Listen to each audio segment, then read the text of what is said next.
ఆడ తిరుపతిలో ఏమవుతుందో ఎవరిని తెలియదు, ఎవరిని చంపుతుర్రో ఎవరిని ఎత్తుకోతుర్రో ఏం తెలియదు. అంటే గవర్నమెంట్ రెగ్యులేషన్స్ ఉండొద్దా?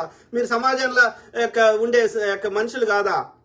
మీ టెంపుల్కి భద్రత ఇచ్చేదోడు, మీ టెంపుల్కి రోడ్ వేసేదోడు, ఎవరి పట్టి డబ్బులు అవి, అలాగే ఉండిలో పైసలు వేస్తుందోడు, ఆ పైసలు వేసే ప్రజల యోగక్షేమాలు చూసేటోడు, మీకు సంబంధం లేదా? ఆ లేచినవి మాత్రం దోసుకోవడానికి మీకు హక్కుందా? శీరిష్ ఇంత గడతాం చెత్త నా కొడుకులారా. పని చేసుకోండి. ఒక రైతు కష్టపడి పని చేసుకొని సంపాదించుకుంటూ బతుకుతున్నాడు, అడుక్కుంటలేడు. దేవుని పేరు చెప్పి అడుక్కుంటలేడు. మీకు సిగ్గుచరం లేదు. ఆలోచించండి మిత్రులారా.